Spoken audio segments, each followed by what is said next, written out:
Es el momento de nosotros dar paso al comentario y dar los buenos días a Manuel Conde y Cabrera. Adelante. Muy buenos días a nuestro coordinador José Luis Mendoza. Un fuerte abrazo a estos grandes comunicadores de la Z101, el gobierno de la mañana, a la dirección de este medio por hacer posible que un medio como este esté funcionando y que sirva de equilibrio en la sociedad dominicana. Por otra parte, saludo al equipo técnico, a ese gran equipo técnico que hace posible la transmisión de este espacio, al pueblo dominicano que siempre nos distingue con su atención en el programa de mayor influencia de la radio dominicana. Señores, no puedo obviar el tema de Ecuador, aunque solamente lo trataré para solidarizarme con el pueblo ecuatoriano. Lo que está pasando en Ecuador, lamentablemente, es una guerra entre el bandidaje, la delincuencia, los grupos de narcotraficantes, estructuras criminales que atentan contra la sociedad. Y por el otro, el Estado. El Estado que intenta poner el orden y, como decía José Luis, muy acertadamente, es quien debe y tiene el monopolio de la fuerza y es una de las características esenciales del poder. Es una situación que, tal y como decía Khalil Michel, debe hacernos mirar la realidad dominicana, que está muy lejos de llegar ahí. Es una sociedad que, hay que decir, se ha mantenido a flote frente a los demás países latinoamericanos.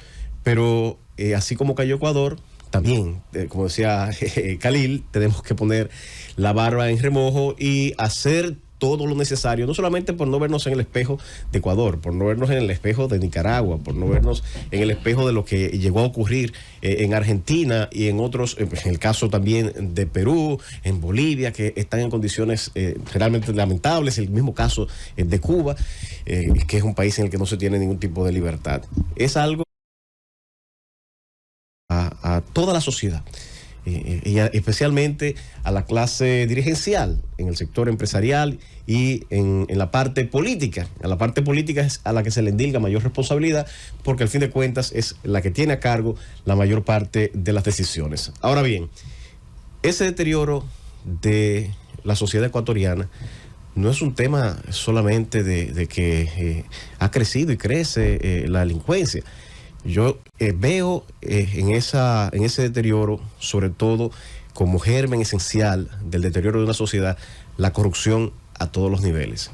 Y cuando hablo de corrupción, comienzo con la primera corrupción, que es la corrupción en las familias. En las familias que entienden que lo único que vale es el éxito económico y que no importa quién sea el noviecito que vaya a enamorar a su hija a la casa, sino que tenga recursos económicos sin importar de dónde venga. Y eso sí es un germen de corrupción que está sembrándose y tiene bastante arraigo en la República Dominicana, y lo vemos en estos movimientos del dembow. No ataco el dembow, yo soy de los que le gusta escucharlo, por lo menos no sé bailarlo ni tengo la cintura tan floja como para bailarlo de la manera que lo bailan. Y hago el esfuerzo, pero no llego. Hay que llevarlo a las clases de zumba.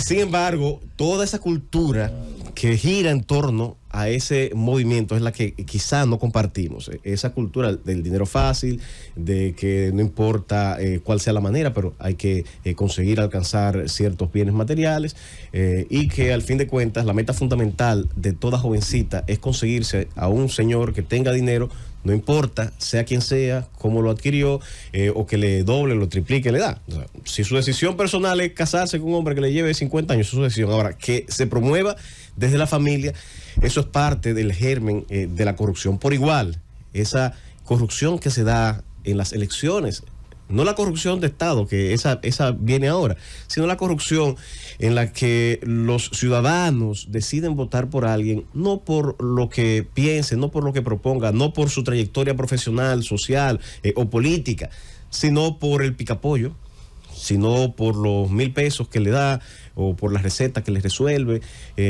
por el problema particular que le aborda y que al fin de cuentas le soluciona.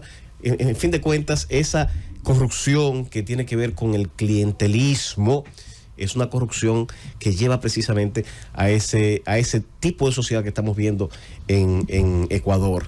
Por igual, la microcorrupción que se produce en los cuerpos policiales, que en complicidad con esos grupos delincuenciales se hacen de la vista gorda para también quedar gordos. Gordos porque reciben cuotas de los puntos de droga. Aquí se tienen reportes y se dice con mucha certeza, hay 50, 60 puntos de droga en tal o cual municipio. O en el trayecto de tal carretera a tal carretera hay más puntos de drogas que bancas de apuestas. Eso se tiene la data.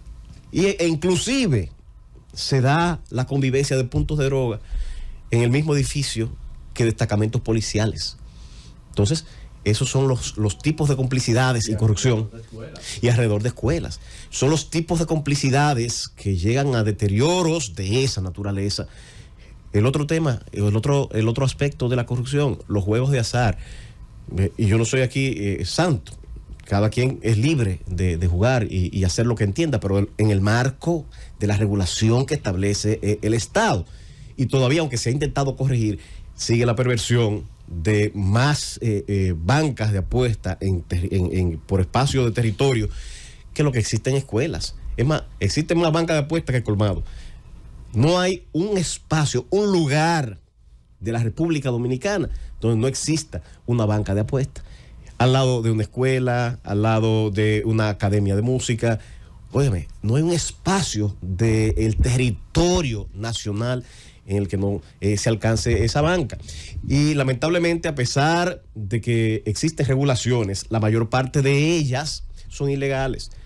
Se articulan expedientes y los hay apoderados de la justicia, donde se trata de llevar a la regularidad y someter, porque más del doble de las bancas que están instaladas son ilegales. Porque la ley establece el número de bancas que debe haber por un espacio de territorio determinado.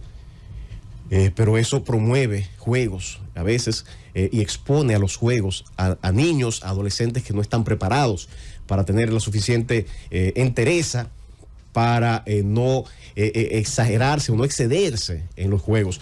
Hay también las llamadas maquinitas, que a pesar de que se viven incautando, por igual las complicidades con las fuerzas del orden hacen que sea la vista gorda, incautan y las mismas incautaciones muchas veces se convierten en negocio. Es una incautación siempre incompleta porque Exacto. Lo que se hacía era que se le entraba mandarriazos al cajón de la cajita y vamos a llamarle el chip, que era la memoria donde estaba el juego programado, bueno, claro. Pues eso se le quitaba y se le ponía otra y...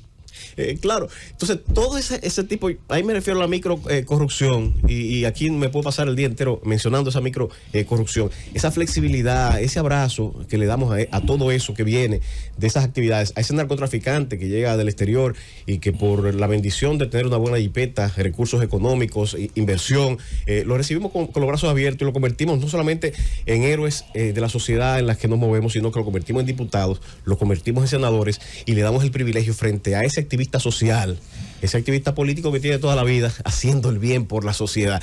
Esa es la corrupción que nos lleva. Entonces, no, así lo entiende usted, no se ese tipo ese que son premiados allá en el Ecuador igual que aquí. Ese tipo también de perfiles, ese tipo de perfiles corrompen a la sociedad y dañan, porque lo que usan las instituciones es para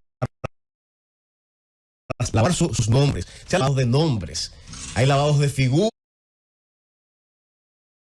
El Congreso infuncional que le duele a muchos, y esto no es una crítica ni a Pacheco ni al actual presidente del Senado, no es una crítica a ellos que están haciendo un gran esfuerzo por llevar adelante un Congreso que lamentablemente no tiene los recursos humanos para hacer lo que necesita nuestro país en términos legislativos, y que la mayoría de ellos son cuestionados, son cuestionables.